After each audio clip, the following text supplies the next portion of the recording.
आप हमारे परिवार के सदस्य नहीं बने हैं तो परिवार के सदस्य जरूर बन जाए। और पीडीएफ के लिए बहुत सारे बच्चों के कॉल आते रहते हैं। पीडीएफ डाउनलोड करना बहुत आसान है, वेरी इजी है ये। नीचे डिस्क्रिप्शन में एक तो टेलीग्राम का लिंक दिया है, उसको आप क्या कर ले, टेलीग्राम को ज्वाइन कर ले, है ना। दूसरा, अगर आप टेलीग्राम ज्वाइन नहीं कर पा रहे तो वीडियो के नीचे भी हमने बहुत सारे लिंक दिए हैं जिससे डायरेक्ट आप जो है पीडीएफ डाउनलोड कर सकते हैं। बाकी सबसे अच्छा तो यही है कि आप हमारे टेलीग्राम चैनल को जरूर ज्वाइन करें, ताकि वहां पर जो भी अपडेटेड पीडीएफ आती है वो सारी की सारी बाय चैप्टर आपको जो है मिलती रहेगी। शिल्पा जी कैसे हैं आप? मिलन जी स्वागत आपका। बाबूलाल कैसे हैं आप? जय सिंह जी कैसे हैं? गोविंद जी कैसे हैं आप? लक्ष्मी जी स्वागत है आपका। तो चलिए करते हैं शुरुआत आज के सेशन की। इकाई नंबर 4 हम शुरू कर रहे हैं, मानव विकास। मानव विकास में हम क्या पढ़ने वाले हैं? वही पढ़ने वाले हैं जो बाल विकास में हम पढ़ते हैं। मानव विकास पढ़ेंगे यहां पर आज से। थोड़ा सा ये जो चैप्टर है वो लंबा चैप्टर है, तो इसमें थोड़ा सा समय ज़्यादा लगेगा आपको, लेकिन हम इसको कवर कर लेंगे, ठीक है। तो ज़्यादा से ज़्यादा 2 दिन लगेंगे या 1 दिन और एक्स्ट्रा लग सकता है अगर थोड़ा ज़्यादा हम विस्तार में जाते हैं तो लंबे सेशन रखते हैं। 1 घंटे का मिनिमम सेशन अपन रखेंगे आज का भी। तो चलिए करते हैं शुरुआत। मेरी आवाज़ आ रही है सबको? ओके, देखिए परिभाषाओं से चर्चा करते हैं।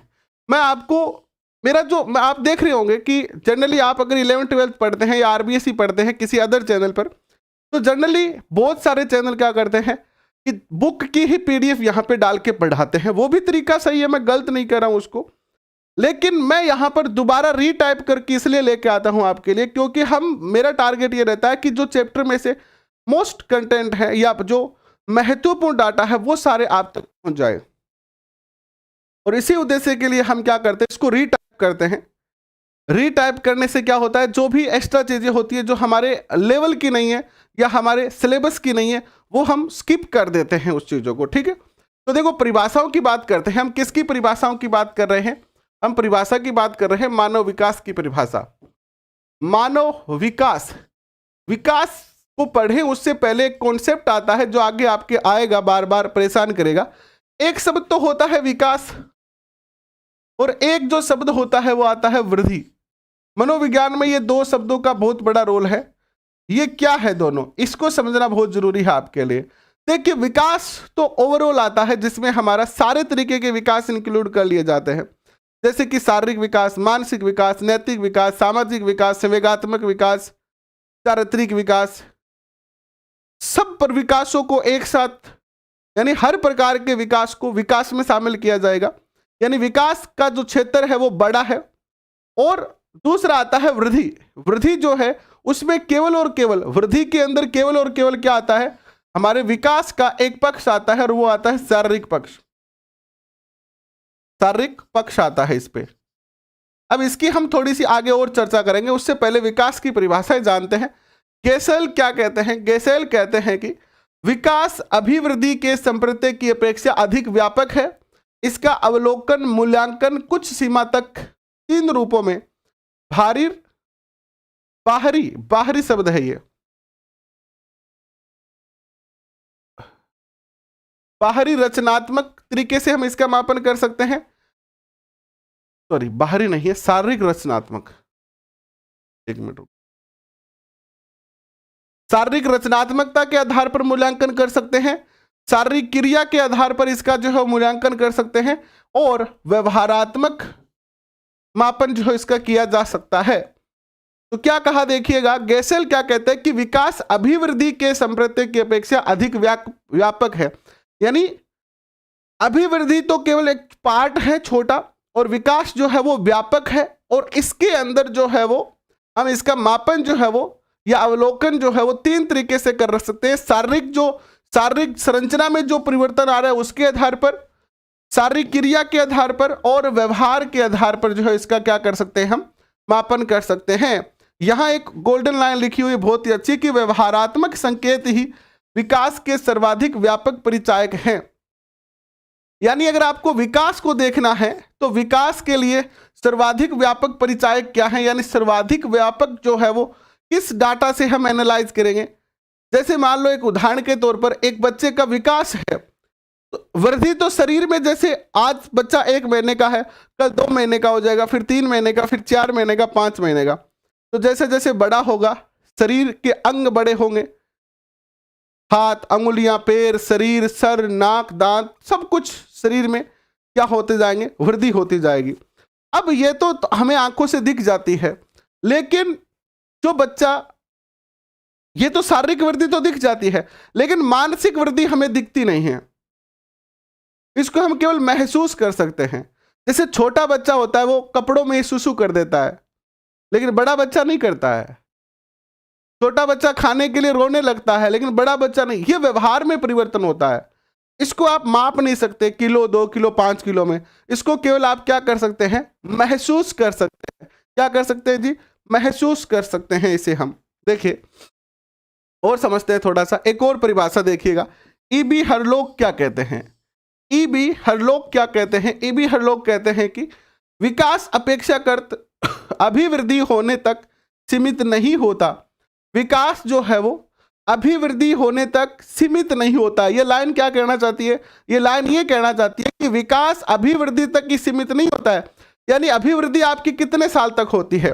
किसी बालक की, किसी मानव की अभिवृद्धि जो है वो, अगर हम बात करते हैं अभिवृद्धि की, तो अभिवृद्धि जो है वो कब तक होती है।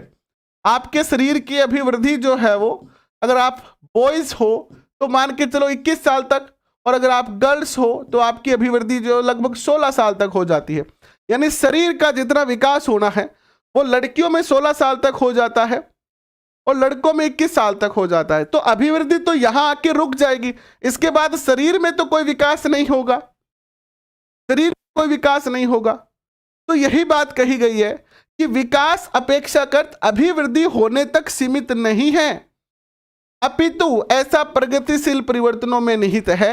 अपितु ऐसे प्रगतिशील परिवर्तनों में निहित है जो परिपक्वता के लक्ष्य की ओर व्यवस्थित रूप से उन्मुख होता है। यानी एक सीधी सीधी लाइन यहां पर निकल के आ रही है कि अभिवृद्धि तो सीमित है, विकास जीवन भर चलता है, लाइफ टाइम तक चलता है ना। यही बात कही गई है। हर्बर्ट सोरेनसन क्या कहते हैं, हर्बर्ट सोरेनसन कहते हैं कि विकास का अभिप्राय परिपक्वता तथा कार्यपरक सुधार की वह प्रक्रिया है। विकास का अभिप्राय परिपक्वता तथा कार्यपरक सुधार की वह प्रक्रिया है जो संरचना एवं स्वरूप में हो रहे, संरचना एवं स्वरूप में हो रहे गुणात्मक और परिणामात्मक परिवर्तनों के फलस्वरूप होती है। विकास अभिवृद्धि की अपेक्षा गुणात्मक परिवर्तनों का विशिष्ट द्योतक है। फिर से समझते हैं, देखिएगा क्या कहा है यहां पर। विकास को क्या कहा गया है, विकास को कहा गया है, ये जो कॉन्सेप्ट बन रहे ना आपके, ये माध्यमिक शिक्षा बोर्ड की जो बुक पढ़ने से, मनोविज्ञान की बुक पढ़े या किसी भी सब्जेक्ट की बुक पढ़े, आपके कॉन्सेप्ट निर्माण होते हैं। और जब आप एक एक टॉपिक को गहराई से समझ लेते हैं और उसके बाद चाहे एग्जामिनर क्वेश्चन किसी भी तरीके से तोड़ मरोड़ के दे दे आपको, आपके क्वेश्चन गलत नहीं होंगे, आपके क्वेश्चन गलत नहीं होंगे। क्यों, ये बात सत्य है। तो इस परिभाषा में क्या कहा है कि विकास जो होता है वो तो गुणात्मक और मात्रात्मक दोनों होता है। विकास गुणात्मक और मात्रात्मक दोनों होता है, जबकि वृद्धि जो होती है या अभिवृद्धि जो होती है वो केवल क्या होती है, मात्रात्मक होती है। यानी कैसे समझेंगे इसको, हम ये कहें आप अपने परिवार के किसी रिश्तेदार के घर गए, वहां पर एक बच्चा था। जब आप आज से 2 साल पहले गए थे तो वह बालक 10 kg का था, और आज 2 साल के बाद वह बालक जो है वो 15 kg का हो गया है। तो यह गुणात्मक है, ये गुणात्मक है, ये सॉरी मात्रात्मक है। ये मात्रा देख सकते हैं हम, 10 kg, 15 kg। हाइट देखें तो 5 foot 7 inch, 5 foot 8 inch, 9 inch. तो ये परिवर्तन क्या है, ये मात्रा में है। बट विकास जो है वो गुणात्मक है। मुख्य रूप से विकास गुणात्मक है, क्योंकि विकास कैसा होता है, ऐसे समझिए कि ये पूरा गोला जो है वो विकास है, और इस विकास के अंदर जो है वो क्या है, वृद्धि है। अभी भी समझ में नहीं आया तो इसको एक तरीके से ऐसे समझ सकते हैं, जैसे आप जैसे आप जैसे आप क्या करते हो, पिज्जा खाते हो ना, पिज्जा पिज्जा खाते हो कि नहीं खाते, पिज्जा खाते हैं ना हम, तो पिज्जा जो है वो पूरा पिज्जा है कि नहीं है, और इस पिज्जा को आप वो काट के देते हैं, ऐसे काट के देते हैं ना, एक एक स्लाइस बना के देते हैं। तो ये जैसे एक स्लाइस तो इसकी हो गई सामाजिक विकास, एक हो गया संवेगात्मक विकास, एक हो गया व्यवहारात्मक विकास, नैतिक विकास, मानसिक विकास, इसी प्रकार एक हो गया शारीरिक विकास। अब जो शारीरिक है ना, इसको विकास नहीं कहकर क्या कहेंगे, जो शारीरिक वाला है उसको हम वृद्धि कहेंगे। तो ये इसका ही एक पार्ट है, विकास जो है, विकास का ही एक हिस्सा है, विकास का ही एक हिस्सा है शारीरिक वृद्धि। बट वृद्धि जो होती है वो क्या होती है, गुणात्मक नहीं होकर मात्रात्मक होती है, जिसे आप केजी में, सेंटीमीटर में, मीटर में या किसी यूनिट में माप सकते हो। जबकि विकास जो होता है, विकास जो होता है वो गुणात्मक प्लस मात्रात्मक दोनों होता है। नेक्स्ट जो परिभाषा आती है वो आती है इरा गॉर्डन की।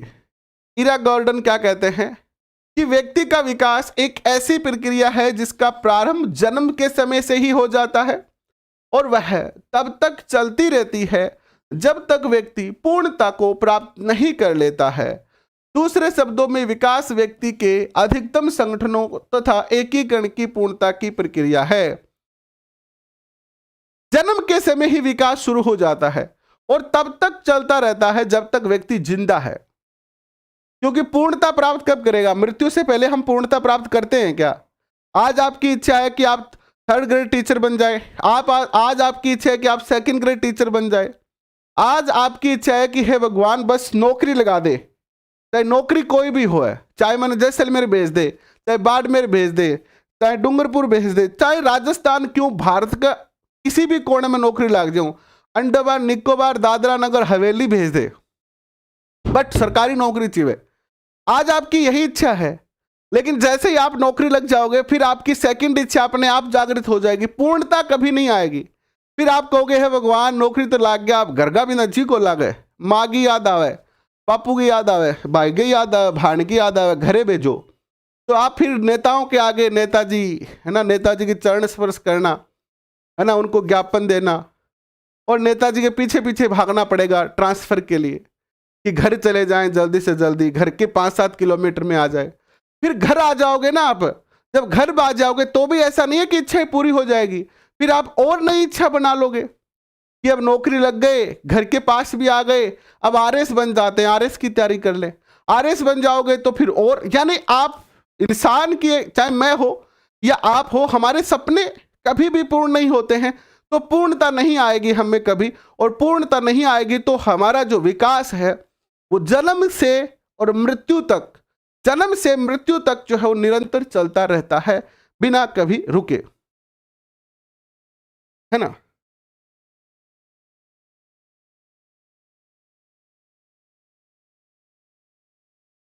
चलिए,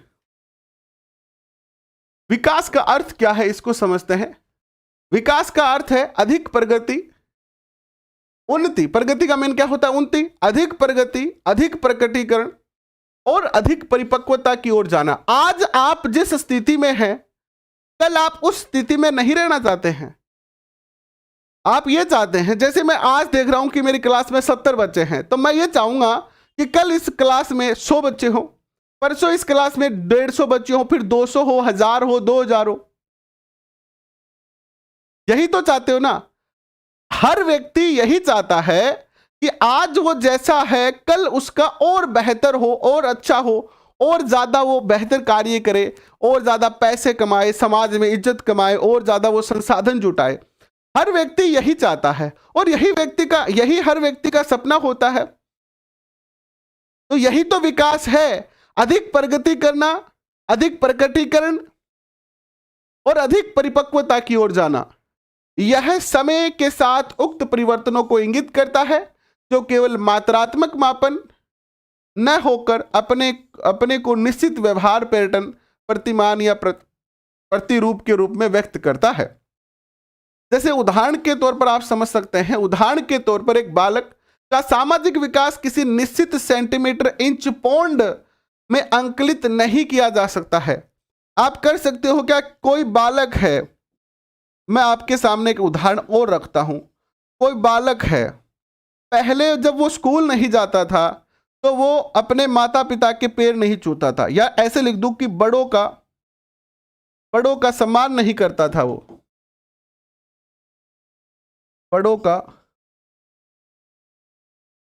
सम्मान नहीं करता था, बड़ों का सम्मान नहीं करता था।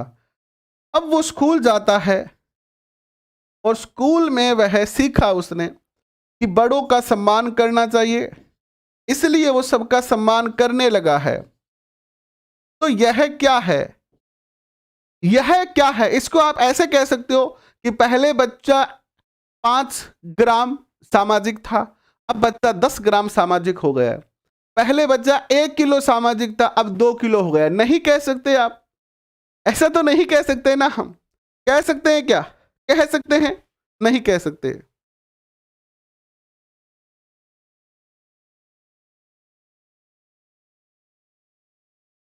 पंखुड़ी क्या कह रही है? पंखुड़ी जाटनी कह रही है कि सर जी, मेरो तो सपनों सिर्फ मास्टरनी बनने को है, फिर मेरे दूसरे को दियो दुख दियो दूल्हे।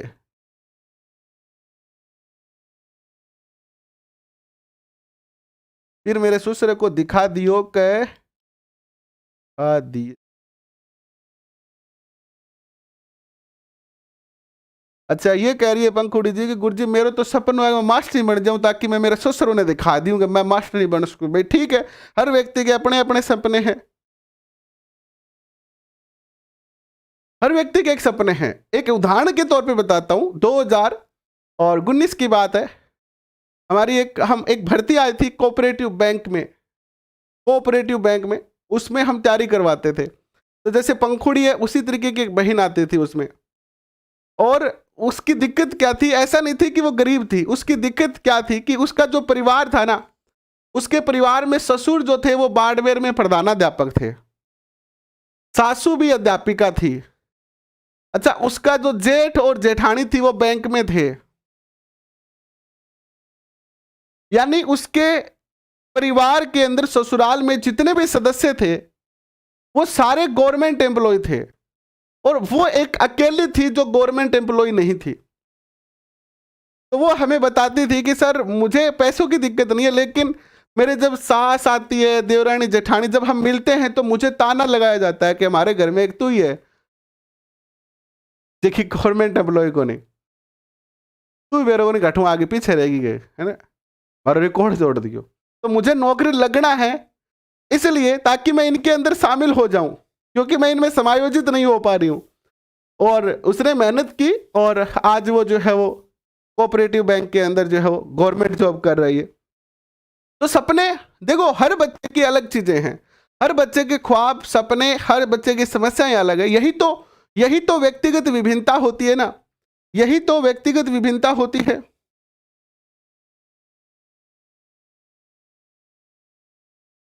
चलिए आगे बढ़ते हैं। तो उदाहरण के तौर पर हमने देख लिया, आगे चलते हैं। देखो, वृद्धि और विकास को अधिकांशतः मनोवैज्ञानिकों ने एक दूसरे के स्थान पर प्रयुक्त किया है, क्योंकि दोनों ही प्रक्रियाएं एक दूसरे से अंतर संबंधित है और अंतर निर्भर हैं। देखो, वृद्धि और विकास जो है ना एक दूसरे से संबंधित है। जिसकी वृद्धि अच्छी होगी उसका विकास अच्छा होगा, जिसका विकास अच्छा हो रहा है उसका वृद्धि भी अपने आप अच्छी हो जाएगी, है ना। तो एक दूसरे से अंतर निर्भर है। ये किसी व्यक्ति के व्यक्तित्व के विकास में इन दोनों का योगदान को विभेदीकृत करना अत्यधिक कठिन है। कुछ मनोवैज्ञानिक वृद्धि को परिभाषित करते समय इसे शारीरिक पक्ष से, जैसे कि ऊंचाई और वजन बढ़ना बताते हुए, इसमें केवल मात्रात्मक परिवर्तन ही मानते हैं।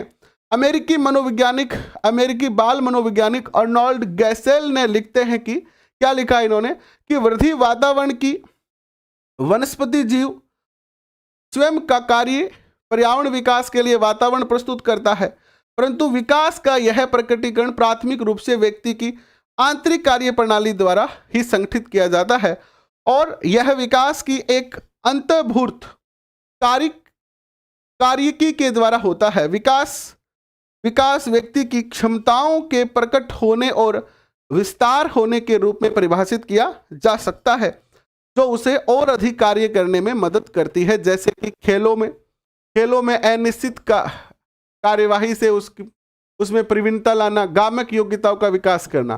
वृद्धि सामान्यतः शारीरिक विकास, जैसे कि शरीर के भागों का बढ़ना और वजनी होना, जिसका मापन और अवलोकन किया जाता है। ये इतनी पूरी रामलीला जो मैंने पढ़ी है, उसका सार क्या है देख लो। गेसेल क्या कहते हैं? गेसेल ने यही बात की कि जो विकास होता है वो आंतरिक होता है।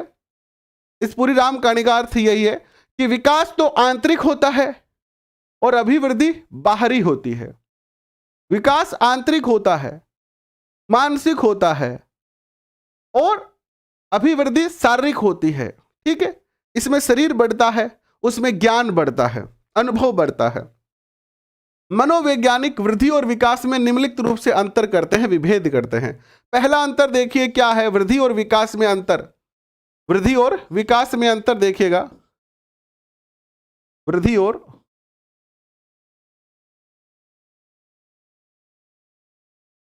विकास में अंतर क्या है कि वृद्धि व्यक्ति के किसी विशिष्ट पक्ष या शारीरिक पक्ष में परिवर्तन है, तो विकास व्यक्ति के संपूर्ण संगठन पक्षों में परिवर्तन है। अतः विकास वृद्धि से अधिक व्यापक है कि जो वृद्धि होती है वो तो शरीर के अंदर यानी विकास के किसी एक पक्ष, और एक पक्ष कौन सा, वो शारीरिक पक्ष को दर्शाता है। वृद्धि तो विकास के किसी एक पक्ष से संबंधित है, जबकि विकास जो है वो सभी का संगठन है। जितने भी विकास है, शरीर में परिवर्तन हो रहे हैं, उन सबका संगठन क्या है, विकास है। अतः हम कह सकते हैं कि विकास वृद्धि से अधिक व्यापक है। तो इसलिए हम ये कह सकते हैं कि ये विकास है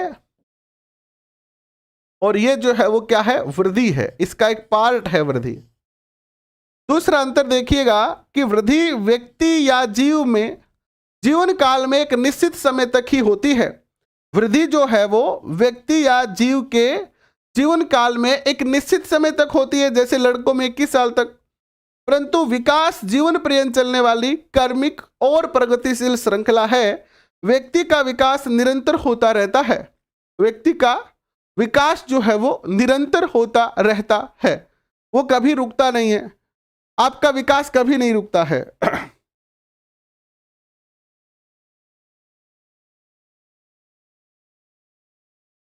संतोष कह रहे हैं कि सर मुझे भी सिलेक्शन लेके बहुत सारे लोगों को जवाब देना है।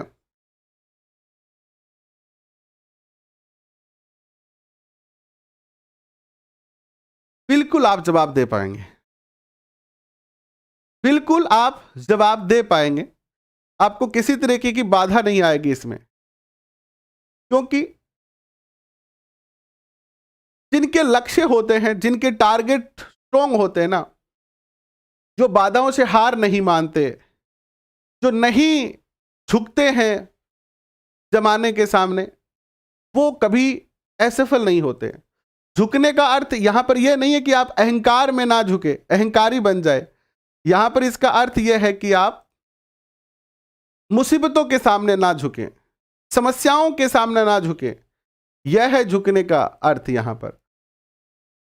ठीक है, तो एक छोटी सी कविता है जो मुझे इस समय याद आती रहती है, हमेशा मैं आपको सुनाता भी रहता हूं। कौन सी, एक वो छोटी सी शायरी नहीं कहेंगे हम इसको हम क्या कहते हैं, कविता कहते हैं। और बहुत ही अच्छी कविता है, आपको निश्चित तौर पर यहां से मोटिवेशन मिलता रहा है हमेशा से ही। क्या है वो,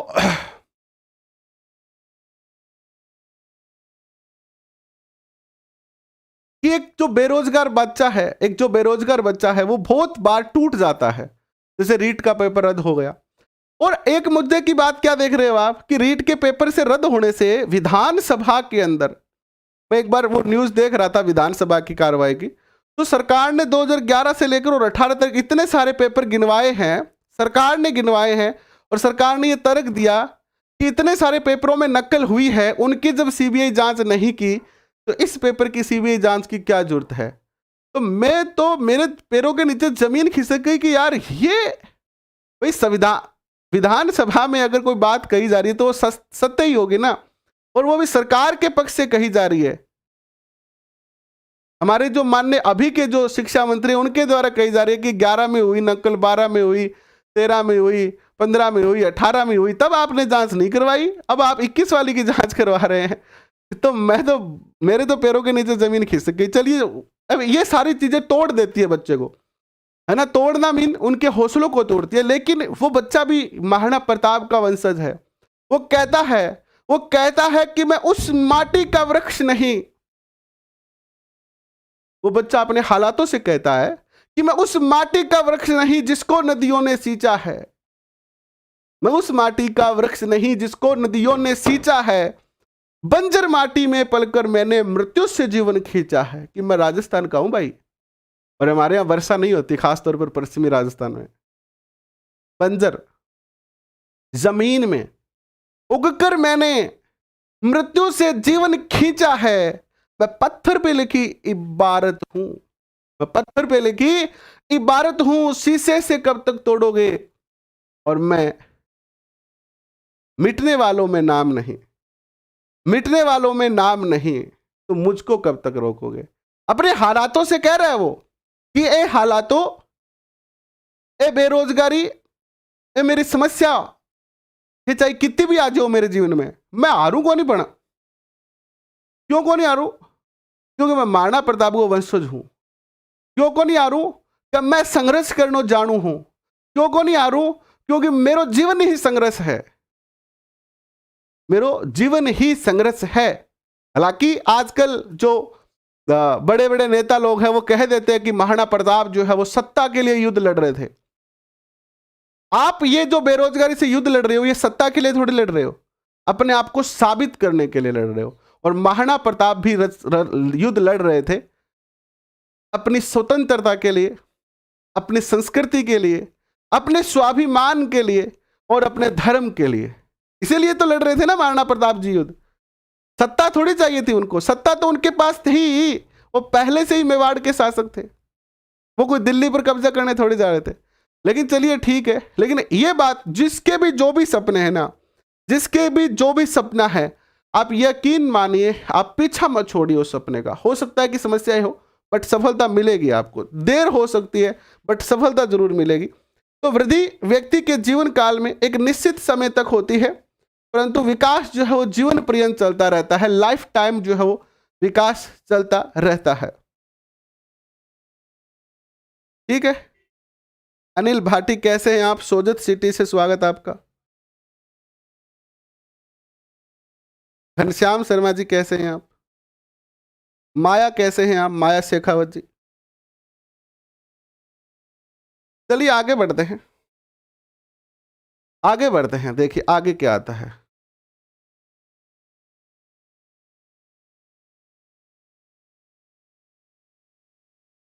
बिल्कुल, सीमा जी कह रहे हैं कि मैंने भी हालातों से कह दिया है कि दम है तो रोक के दिखा, मैं रुकने वाली नहीं हूं। Very good. देखो, विकास जो है वो सार्थक वृद्धि के अभाव में संभव है। विकास सार्थक वृद्धि के अभाव में भी संभव है। जैसे कई बार कुछ बच्चे जो है वो शारीरिक रूप से पूर्णतः शारीरिक विकास नहीं हो पाता, जैसे विकलांगता आ जाती है, किसी की हाइट कम रह जाती है ना, इस प्रकार की कई समस्या आती है, लेकिन विकास इससे प्रभावित नहीं होता है। बहुत कम चांस में जो है विकास, जैसे आपने देखा होगा कि एक कम हाइट वाली लड़की भी आईएएस फाइट करके और आईएएस बनी हुई है, आज वो कहीं की डिस्ट्रिक्ट कलेक्टर है। तो इससे आपका विकास कम प्रभावित होता है। वृद्धि व्यक्ति के संरचनात्मक पक्ष व विकास उसके कार्यात्मक पक्ष को दर्शाता। बहुत ही प्यारी लाइन है, ध्यान से समझना। जो वृद्धि है वो आपके संरचनात्मक पक्ष को दर्शाएगी, यानी आपके शरीर की संरचना को दिखाएगी, और विकास आपके कार्यात्मक पक्ष को दिखाता है कि आप काम कैसा करते हैं। कार्य के बिना संरचना का महत्व गौण है। जैसे एक लड़का है, वो बॉडी से बहुत सुंदर है, बहुत ही सुंदर सुंदर उसका चेहरा है, काले काले उसके सुंदर बाल है, सुंदर सी आंखें हैं, और बिल्कुल बॉडी बना रखी है जिम जाकर, बिल्कुल ऐसे सलमान खान की तरह है। लेकिन उसकी गवर्नमेंट नौकरी नहीं है।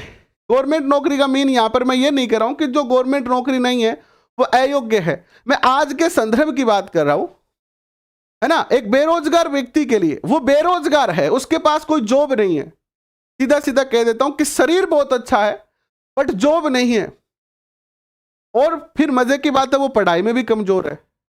तो यही बात कही गई है कि संरचना का महत्व गौण है कार्य के बिना।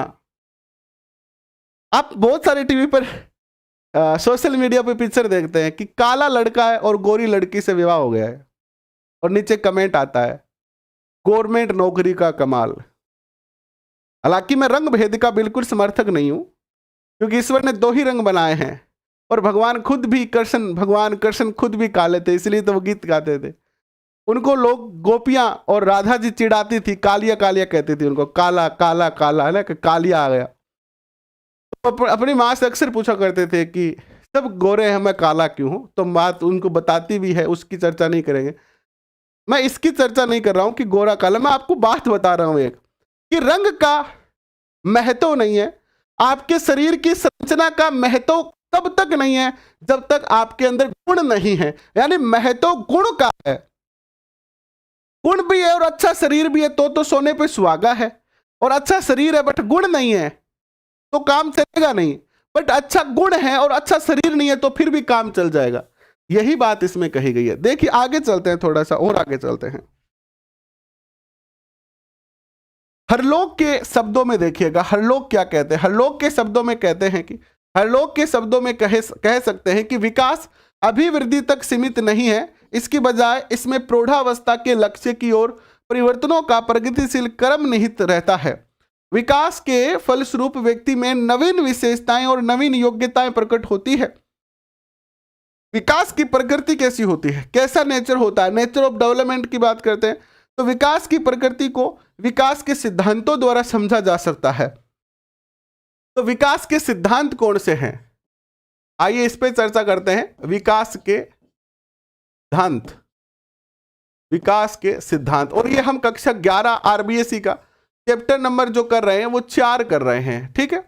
विकास का सिद्धांत क्या है, क्या सिद्धांत है विकास के, बताएं विकास के सिद्धांत क्या है।